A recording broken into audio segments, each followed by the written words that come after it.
છેલ્લી સલામ. લેખક ગુણવંતરાય આચાર્ય. પ્રકરણ 8. સોમવારે સવારે. ભાગ 2. મને થોડો આત્મસંતોષ થયો. પોલીસે વધારેમાં વધારે ચાલાક, તો પણ કોણ જાણે ચિકાસવાળો અમલદાર આ તપાસ ઉપર મૂક્યો હતો. એટલે જ મારી સલામતીની મને ખાસ ખાતરી થઈ, કેમ કે મેં તો પુરાવાનો કાયદો સંભાળશે ને પુરાવાના કાયદાની કલમો જગન્નાથના ગળાની આસપાસ ટાળી ન ટળાય એવી ફીસ દેશે એમાં મને શક ન હતો, કેમ કે એની ગોઠવણ પણ મેં જ કરી હતી ને. મને હસવું આવ્યું. એક સંપૂર્ણ ગુનો સફળ પાર ઉતરશે, કેમ કે પોલીસે પોતાને એક સંપૂર્ણ કાબેલને કાયદાબાજને પ્રામાણિક માણસને કામ સોંપ્યું હતું. મારા ભાઈ, આ દુનિયામાં કંઈ એવું જ છે. શૈતાનને સંભાળો ને શૈતાન સામે હાજર થાય છે. મેં મહેતાને આમ સંભાળ્યો ને હાથમાં ચામડાના અસ્તરવાળી પાતળી સોટી ફેરવતા ફેરવતા મહેતો જ દેખાયો. એ અત્યારે એના અમલદારી પોશાકમાં હતો. એ આવ્યો અને મારી સામે બેઠો. હલો માવજી. પળની પણ એક પળ માટે મારા હાજા ગગડ્યા. બીજી પળે મેં સ્વસ્થતા તો મેળવી જ લીધી. આખરે મેં તો જાણે શું, અરે બીજો કોઈ જાણે શું, એકમાત્ર માણેક જાણે ને એના દરવાજા તો ખુદ મહેતાએ બંધ કર્યા હતા. એણે જ કહ્યું હતું કે ધણી આરોપી હોય ને આરોપ ખૂનનો હોય ત્યારે ધણિયાણી પોતાના ધણી સામે સાક્ષી સાહેબ પુરાવાને બંધાયેલી નથી. મેં મહેતાને પૂછ્યું, કેમ ભાઈ સાહેબ, આજ અમારી ઓફિસ પાવન કરી? ભાઈ, તમારી ઓફિસમાં આવવાનું મારે ક્યાં નવાઈનું છે? તમે તો અમારા અન્નદાતા કહેવાઓ. એમ? હું? હાસ તો. તમારી ને તમારા ભાઈબંધોની ઓફિસ ન હોય, તમે ને તમારી ઓફિસ ન હોય તો ખાતાના અડધા જેટલા માણસો બેકાર થઈ જાય ને. હા, એ વાત સાચી. તો અમે તમારા અન્નદાતા ને તમે અમારા સેવક. તો કહો, સેવકના અન્નદાતાને શો હુકમ છે? વાત એમ છે ભાઈ, એ ભાઈ માવજી, જાણે વાત એમ છે કે જગન્નાથ તમને મળવા માગે છે. કોણ જગન્નાથ? અરે વાહ માવજી, તમે ગરજપૂત થયા કે? પેલો બાપડો કાચી જેલમાં ફાંસીના પડછાયામાં બેઠો બેઠો તમને પોતાના એકમાત્ર હિતેશી માને છે ને તમે પૂછો છો કોણ જગન્નાથ? ખરેખર હજી મને સમજાયું નથી. કોણ જગન્નાથ? 4-5 જગન્નાથોને હું થોડા ઘણા ઓળખું છું. એમાં તમે ક્યાં જગન્નાથની વાત કરો છો? અરે પેલો માણેકબાઈનો પતિ. એ વળી કોણ માણેકબાઈ? અરે તમે તે મુંબઈમાં વસો છો કે ક્યાં? આખું મુંબઈ આજે જાણે છે માણેકબાઈ કોણ, જગન્નાથ કોણ ને તમે નથી જાણતા? આખું મુંબઈ આજ જાણે છે. એનો અર્થ એ કે આજ સવારના છાપામાં કંઈક હશે. તદ્દન સાચું. તો ભાઈ મહેતા, એ ભાઈ મહેતા, આજ સવારનું છાપું તો મારે એટલું ઝેર જેવું થયું છે કે એક જ મથાળું વાંચીને છાપું બાજુએ મૂક્યું છે. તે ફરી હાથમાં લીધું નથી ને હાથમાં લેવાનોય નથી. કાં વળી તમને શું થયું? તીરંદાજ જીતી ગયો 1ના 10ના ભાવમાં ને મેં તીરંદાજ ઉપર પૈસા ખાધા હતા. હવે તમે સમજશો કે મને આજનું છાપું કેમ ઝેર થયું છે. હા સમજો. ત્યારે તો છાપું આકરું થાય ખરું. આ ઓછી મહેનતે ઘણા નાણાં કમાવાનું સાચા કામ અટપટું છે ને કોઈને એના ચક્કરમાં ફસાવું પાલવે નહીં, ગમે નહીં. યસ, હવે મને કહો, જગન્નાથ કોણ, માણેક કોણ ને કયો જગન્નાથ મને મળવા માગે છે ને શું કામ મળવા માગે છે ને ક્યાંક તમારી ભૂલ થતી નથી ને? મારી ભૂલ? હું તો ચિઠ્ઠીનો ચાકર છું ભાઈ માવજી. ભૂલ થતી હોય તો કાં તો તમારી ને કાં તો જગન્નાથની. જાણે વાત એમ છે કે માવજીભાઈ, આજ સવારનું છાપું હવે તમે વાંચી જુઓ, પછી વાત કરું. મેં છાપું ઉઘાડ્યું, વાંચવાનો દેખાવ કર્યો. પછી મેં કહ્યું, આ જગન્નાથ? આ ગરબડદાસ? હા હા. મને લાગ્યું કે અજાણપણાનો વધારે દેખાવ હવે નકામો છે. હા, આ ગરબડદાસ. ગરબડદાસ હતા તો ખાદી ભંડારના મેનેજર, પણ મારા ઘરાક હતા, ઓળખીતા હતા ને એમના કહેવાથી હું આ જગન્નાથને લેવાને બોટ ઉપર ગયો હતો ખરો. આ એ જ જગન્નાથ હશે. ગરબડદાસે જગન્નાથને આફ્રિકાથી આવતી બોટ ઉપર લેવા માટે તમને પસંદ કરવાનું કંઈ કારણ? હું હસ્યો. પુરાવાનો કાયદો હું જાણતો હતો. કાંઈક પણ આંગળી મૂકવાનું ઠેકાણું ન હોય તો પોલીસ તમને પૂછી શકતી નથી. તમારે એને પૂછાતી વાત વચ્ચે સંબંધ છે એમ પોલીસને બતાવવું રહે છે. પહેલાં બળદને પકડવો તો શિંગડાથી જ. મહેતા કેટલા પાણીમાં છે એ જાણવા માટે મેં કહ્યું, ગરબડદાસે આ જગન્નાથને બોટ ઉપર લેવા માટે કોઈ પણ માણસને શું કામ મોકલવો જોઈએ? એનો જવાબ તો જાણે તમને મળી ગયો છે. એ માટે મારી શા માટે પસંદગી કરી એ માટે તો તમારે ગરબરદાસને પૂછવું જોઈએ. મને તો ત્યારે લાગ્યું હતું ને હજી લાગે છે કે મારી પાસે મારી પોતાની મોટર છે અને મિત્રો માટે ભીડ પડે 2-4 કલાકનો સમય હું ગમે ત્યારે ફાઝલ પાડી શકું એ પણ કારણ હોય. હા, એમ જ હશે. હવે વાત એમ છે કે તમે મિત્ર છો ગરબડદાસના, પણ તમને મળવા બોલાવે છે જગન્નાથ, ગરબડદાસનો ખૂની, ભૂલ્યો ખૂનનો આરોપી. એ મને મળવા બોલાવે છે? શું કામ? મને લાગે છે કે એનો વિચાર પોતાના બચાવ માટે વકીલ રોકવાનો હશે. મારો એક શિરસ્તો છે માવજી, હું કોઈ પણ આરોપીને પૂછતો નથી. પૂછવા પહેલાં ને એનું નિવેદન લેવા પહેલાં એને હું કહી દઉં છું કે ભાઈ તું શકદાર છો. શકદાર પણ નહીં, પ્રથમ દર્શને આરોપી છો. એવા સંયોગોમાં તું તારી કોઈ પણ વાત અમને કહે તે પહેલાં તારે કાયદાની સલાહ લેવી હોય તો લેવાને હકદાર છો. અમને જવાબ આપવાનો સાફ ઇનકાર કરવાનો પણ હકદાર છો. તારા બચાવને માટે તારે વકીલ રોકવો હોય તો તે માટે તું તારા કોઈ પણ મિત્રની મુલાકાત પણ માગવાનો હકદાર છો. તમે ધકેલ પંચા 150માં માનતા નથી લાગતા. શું કામ ધકેલ પંચા કરવું પડે? જે પોલીસ અમલદારો એમ કહે છે તેઓ કાયદાને જાણતા નથી કે ગણતા નથી. મારની બીક કે મારના તાપે પોલીસમાં આરોપી ગમે તે લખાવે, પણ એથી પોલીસનો મુકદ્દમો કંઈ મજબૂત થોડો થાય છે. અદાલતમાં આરોપી કહે છે કે પોલીસે જોર જુલમ કરીને મારી પાસે લખાવ્યું છે, બાકી હું કંઈ જાણતો નથી. આટલું આ અદાલતમાં કહે એટલે બસ સમજો. એટલે જગન્નાથને તમને મળવું છે. તમે મળશો?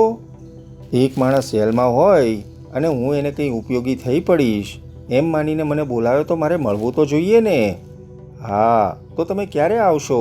હું એ પ્રમાણે એમને સમય આપું ને એ પ્રમાણે વ્યવસ્થા કરું. મેં સમય આપ્યો, મેં ત્યાં ગયો. હું જગન્નાથને કાચી જેલમાં મળ્યો. એ બહાવરા જેવો હતો, ગાંડા જેવો હતો, ચકળવકળ હતો, વાઘના પાંજરામાં હરણું પુરાઈ ગયું હોય એવો એ હતો. મને જોઈને એ રડી પડ્યો. મેં ખૂન નથી કર્યું માવજી, મેં ખૂન નથી કર્યું. મેં કહ્યું, ભાઈ એ મને કહે તમને શું ફાયદો? અત્યારે તો પોલીસ માને છે કે તમે કર્યું છે. એની વાત કરો ને. કહો મારે લાયક શું કામ છે? જો કે હું તમને કેમ ઉપયોગી થાવ એ હું જાણતો નથી. માવજી, મેં ગરબડદાસને જોયો. હું ઉશ્કેરાઈ ગયો. મારે ને એને મારામારી જેવું થયું અને હું મારી પિસ્તોલ ફેંકીને ચાલ્યો ગયો. ગાંડા જેવો ભમતો હતો મરીન ડ્રાઈવ ઉપર, ત્યાં પોલીસે પકડ્યો. પિસ્તોલ? મારામારી? ભાઈ, આ વાત અટપટી બની છે. મારે એક આફ્રિકાવાસી મિત્ર પ્લેનમાં આવ્યા. તે જ સાંજે દેશમાં જવાના હતા. એમણે મને પુરોહિતમાં મળવા બોલાવ્યો. મને કહ્યું હતું કે પિસ્તોલ સાથે લાવજો, એટલે હું લઈ ગયો હતો. ન મળ્યા. ઘરે આવ્યો, જોયું, ગુસ્સો આવ્યો. સીધી વાત છે. એ મિત્ર ક્યાં છે? એ જ આપત્તિ છે. એ નથી, દેશમાં ચાલ્યો ગયો. હા, એમનું નામ ઉમેદભાઈ પટેલ ને આણંદ પાસે સુણાવ ગામમાં રહે છે.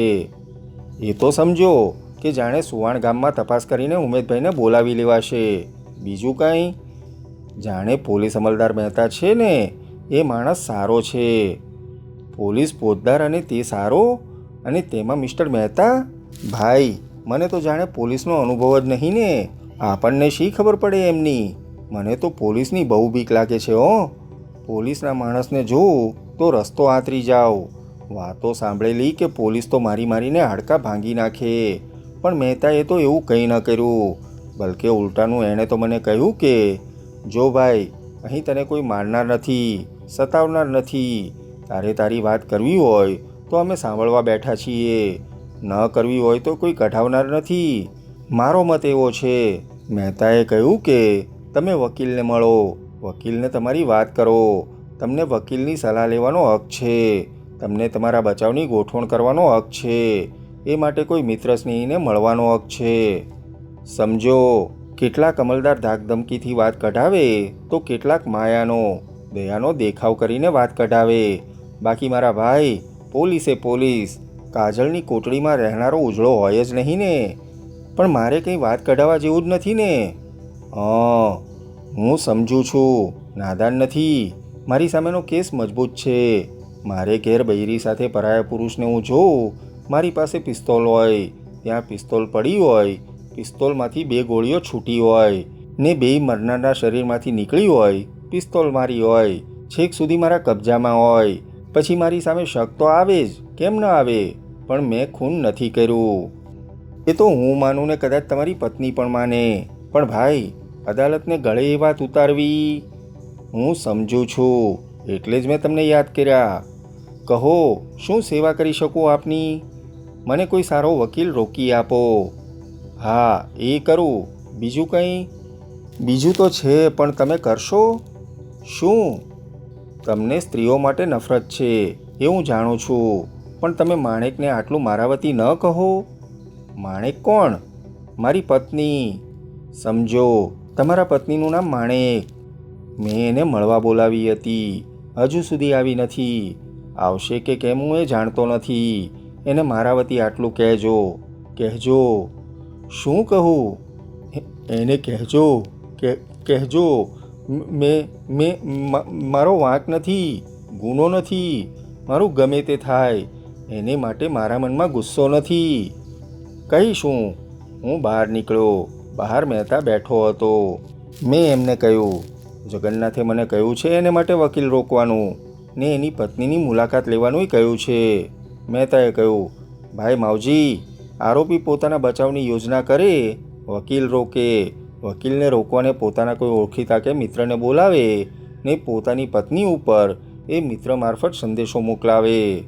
તમે પણ ભારે ઉતાવળા. મેં કાને હાથ મૂકીને કહ્યું, જગન્નાથને ને મારે મૈત્રી નથી, ઓળખાણ નથી. એણે મને શું કામ બોલાવ્યો એ હું જાણતો નથી. મુશ્કેલીમાં મુકાયેલો કોઈ માણસ તમને સારા માણસ સમજીને બોલાવે ને તમે એનું કામ કરો, એમાં વાંધો શું? પોલીસને વાંધો શું? હરકત શી? એટલામાં કંઈ ખૂન કરવામાં તમે એને મદદ કરી એમ થોડું માનવાનું છે? ભૂંડાથી ભૂત ભાગે, પણ પોલીસથી તો જમદૂત પણ ભાગે. તમારી મશ્કરી પણ મા બાપ પરસેવો વાળે એવી હો. મેં કહ્યું, ચાલો સાહેબજી. હું ગયો. હવે તો સદર પરવાના જેવું હતું. હું સીધો માણેક પાસે એને ઘેર જ ગયો. માણેકનો ચહેરો ગભરાટથી ઉજ્જડ જેવો થયો હતો. પળવારે મારી સામે જાણે મને ઓળખતી ન હોય એમ જોઈ રહી. પછી એ મ્લાન હસી. કેમ? આપણી વાત મને પાક્કી ગોખાવી ને તમે એનો આમ ઉઘાડો ભંગ કર્યો? અરે, હવે તો તને ઉઘાડે છોગે મળવા આવવાનો પણ મને પરવાનો મળ્યો છે. જોકે એનો લાભ આપણે લેવાનો નથી. પેલા અક્કલના ઓથમીર તારા થતા ધણીએ જ મને બોલાવ્યો હતો. તમને? શું કામ? તને સંદેશો પહોંચાડવાને. શો સંદેશો? તારે જાણીને શું કામ છે? તોય મારે તને એમ કહેવાનું કે ખૂન મેં, એટલે કે એણે, એટલે કે જગન્નાથે કર્યું નથી. બસ એટલું જ? ના, એણે એમ પણ કહાવ્યું છે કે મારું ગમે તે થાય, પણ તારો વાંક એને વસ્યો નથી. એમ? હા એમ. બીજું કંઈ એણે કહ્યું? હા, વકીલ સારો રોકો. સારા વકીલના પૈસા કેટલા પડે? ઓછામાં ઓછા 1000. તો મારી પાસે 1000 રૂપિયા ક્યાં છે? જો માણેક, આરે આવેલું વાહન કાંઠે બુડાડવા જેવી વાત ન કરીશ. થોડા પૈસાના લોભમાં બાજી ન બગાડીશ. બહારથી દેખાવ વધુ રાખો, સમજી? આખરે તો આપણે એકલા કોઈ વગડામાં નથી રહેવાનું, સમાજની વચમાં રહેવાનું છે. શીર સલામત તો પાઘડિયા બોતેરી. એ વાત સાચી, પણ સાચું કહું છું, મારી પાસે પૈસા નથી. એના પૈસા એક્સચેન્જના નાના મોટા કાયદાઓને કારણે હજી આવ્યા નથી. એમ જ હોય તો મારો હાથ ભીડમાં છે, તોય મારે ખર્ચવા પડશે. હા, સમજી. ચાલ હવે હસ માણેક. ઘોડા દોડમાં ઘણા ખરા વળાંક ને ખરબચડા ખાડા ટેકરા વળાવી દીધા છે. હવે તો જીતવાનો થાંભળો દેખાય છે. અદાલતી તપાસનું નાટક પૂરું થવા દે, એને વાર નહીં લાગે. પછી હું ને તું, ને તું ને હું. દુનિયાની સામે તારા પતિ ઉપરના ખૂનના કેસમાં મેં ખૂબ રસ લીધો. એમાં આપણી ઓળખાણ થઈ, એમાં પ્રેમ થયો. અરે માણેક, દુનિયા ઝૂકતી હે, ઝુકાને વાલા ચાહીએ. દુનિયાની આંખે ઊંધા ચશ્મા બાંધતા વાર શી? હું એ આ યાતના હવે તરત પૂરી થાય એની જ રાહ જોઈને બેઠી છું. ખરેખર બે અંતરના પ્રેમીઓને હળવા મળવાને સાથે રહેવાની આડે દુનિયાએ કેટલી ઝંઝાળો ઊભી કરી છે. ઠીક, હવે હું જાઉં છું. તું ધીરજ રાખજે. તું કંઈ જાણતી જ નથી. ગરબડને તે બોલાવ્યો ન હતો. કેમ એ આવી ભરાયો એ જાણે. એને રૂક્ષદ આપી, એ ન ગયો. તું એને સમજાવતી હતી ત્યાં તારો પતિ આવી ચડ્યો. એથી તું તો એટલી ડઘાઈ ગઈ કે બેભાન થઈ ગઈ. બસ પછી શું થયું એ જાણતી જ નથી. ને બીજી વાત એ પણ, માણેક, ધણીની સામે ધણિયાણીને સાક્ષી તરીકે પોલીસ લાવી જ શકે નહીં.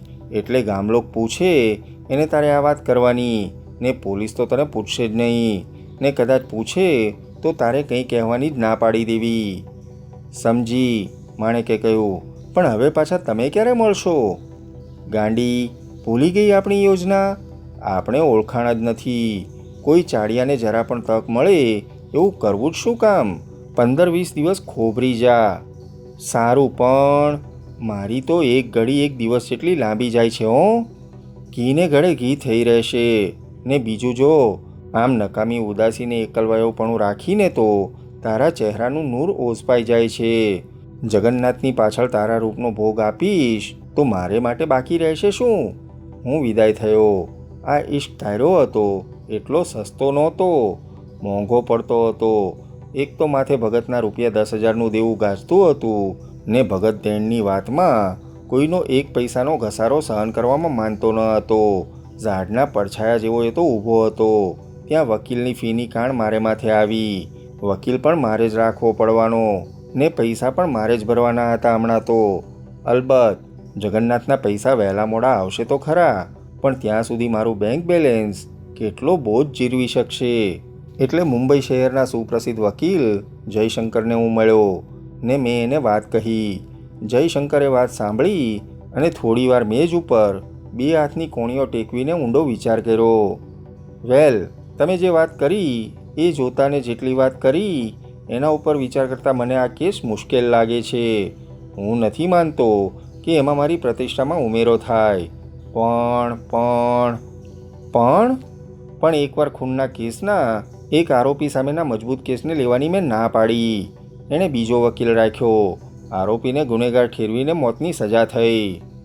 ઓહ, અને મોતની સજા અમલમાં મુકાયા પછી 3જે દિવસે ખરો ખૂની પકડાયો. એક નિર્દોષ માણસ જ ફાંસીને માચડે ચડી ગયો હતો. ત્યારથી ખૂનના કેસમાં હું આરોપી સામે જ જોઉં છું, મારી પ્રતિષ્ઠા સામે જોતો નથી. હમણાં તમે મને 1000 રૂપિયા આપી જાઓ. રોજના મારા રૂપિયા 200ની ફી છે. જી, મેં 1000 રૂપિયાનો ચેક લખી આપ્યો. મેં કહ્યું, આરોપી આફ્રિકાથી આવે છે, એના પૈસા હજી આવ્યા નથી. આ પૈસા હું આપને મારા તરફથી આપું છું. એનો હિસાબ મારે થોડો રાખવાનો છે ભાઈ. એ તો તમારે એને આરોપી કે એના વારસદાર સાથે સમજી લેવાનો છે. હવે તમે એક કામ કરો, આરોપીના પત્નીને મારી પાસે લાવો.